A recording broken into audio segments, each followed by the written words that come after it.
चुनावों के दौरान उद्धव बालासाहेब ठाकरे शिवसेना और एनसीपी पार्टी को रोहा तालुका और एनघर संभाग के नागोठाणे जिला परिषद निर्वाचन क्षेत्र में बड़ा झटका लगा है।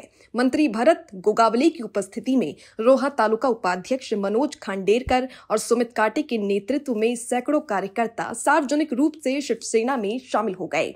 मंत्री गोगावले ने कहा कि इस पार्टी में शामिल होने से शिवसेना को बहुत मजबूती मिली है और आगामी स्थानीय निकाय चुनाव में इसका फायदा होगा। क्या कहेंगे, शिवसेना पार्टी को मजबूती देने के लिए हर एक दिन में पार्टी में कार्यकर्ता शामिल हो रहे हैं।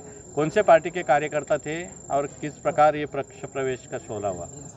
ये 16 अब ये पक्ष प्रवेश जो था वो लोगों को हमने लोगों की ज़रूरत थी वो हमने कंप्लीट कर दिया है। वो जो ज़रूरत है, जो छोटे छोटे उनकी दिक्कतें रहती है उनको वो हम हमारे हिसाब से वो हम और भरत शेठ के नेतृत्व से हम ये सब सॉल्व करने की कोशिश करते हैं। और बहुत सारे ऐसे बहुत सारी ये है समस्या थी, ये उनके माध्यम से हमने सॉल्यूशन उसमें निकाला है।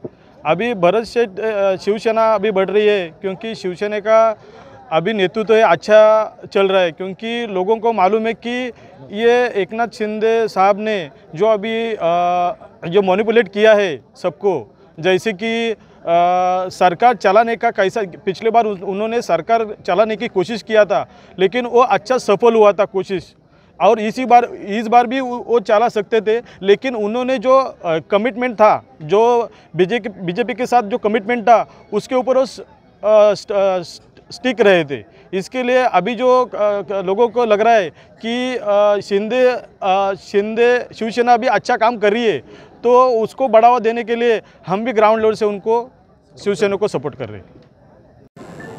शेठ, काय सांगाल, राष्ट्रवादीला धक्क्यावर धक्के देत आहे आणि सतत रोजच मोठ्या प्रमाणावर पक्षप्रवेश सुरू आहेत, काय कसा पक्षप्रवेश आहे? आम्ही काम करतोय, हा तर होम ग्राउंड आहे, पण त्याच्या डबल होम ग्राउंडवरती आत्ताच आम्ही सकाळी श्रीवर्धनला पक्षप्रवेश करून आलो। जवळजवळ 200-250 लोकांचा पक्षप्रवेश केलेला आहे। दुपारी आम्ही माणगाव रेस्ट हाऊसला केला, आता इथं करून महाडला पक्षप्रवेशाला जातोय। आम्ही काम करतोय विकासाच्या कामाच्या माध्यमातून आणि लोकांना आम्ही जे सामोरं जातोय त्या सामोरं जाण्याचं काम आम्ही जे करतोय तुम्ही पाहताय नेहमी, त्याचं हे फळ आहे।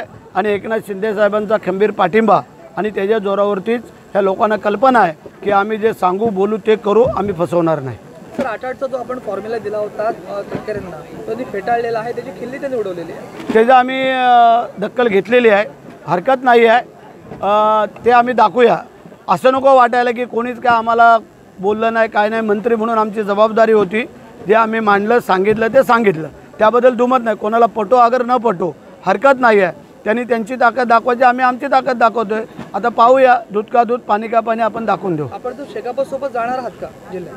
असं काय अजून कोणाचं काय ठरलेलं नाही आहे की या जिल्ह्यामध्ये आम्ही पहिलं प्राधान्य देतोय भारतीय जनता पार्टीला, कारण भारतीय जनता पार्टी आमची नॅचरल अलायन्स आहे, आपल्याला सगळ्यांना माहिती आहे। आणि त्या अनुषंगाने आम्ही त्यांच्याकडं चर्चा चालू आहे आणि त्यातून त्यांचा जर होकार आला तर ठीक आहे, नाही आला तर मग आम्ही काय करायचं ते ठरवू। शेठ, आधी पक्ष चोरी, नंतर मत चोरी आणि आता जमीन चोरी अशी केली जाते आणि मुख्यमंत्री जे आहेत ते समिती नेमतात आणि क्लीन चिट देतात, अशी टीका जी आहे जोरदार ती उद्धव ठाकरेंनी केली। ठीक आहे, आता उद्धव ठाकरेंनी जे काही केलेली ती केलेली, त्याबद्दल काय दुमत असण्याचं कारण नाही, परंतु मुख्यमंत्र्यांनी आदेश पारित केलेले आहेत की जी काय वस्तुस्थिती आहे ती समोर यायला पाहिजे आणि त्यांनी चौकशी लावलेली आहे।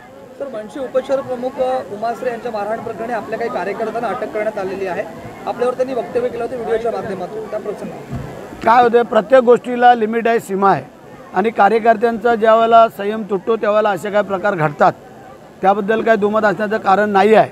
परंतु आमच्या काल कार्यकर्त्यांना अटक होऊन त्यांना जामीनही झालेला आहे आणि ते बाहेर आलेले आहेत। सर, संजय राऊत यांची जी तब्येत आहे त्यांची गंभीर तब्येत असताना शिवसेनेचे काही जे नेते आहेत ते त्यांच्यावर टीकास्त्र देखील सोडतायत आणि वेगळ्या पद्धतीच्या उपरोधात्मक त्या ठिकाणी टिप्पण्या करतायत, कसं नाही? आमच्या परवा जाधवांनी आमचे काही नेत्यांनी सांगितलं की त्यांची तब्येत लवकर बरी होवो असं सांगितलेलं, आणि आम्ही पण सांगतो की त्यांच्या तब्येतीला काही अडचण नाही येतात, ते बरे होत।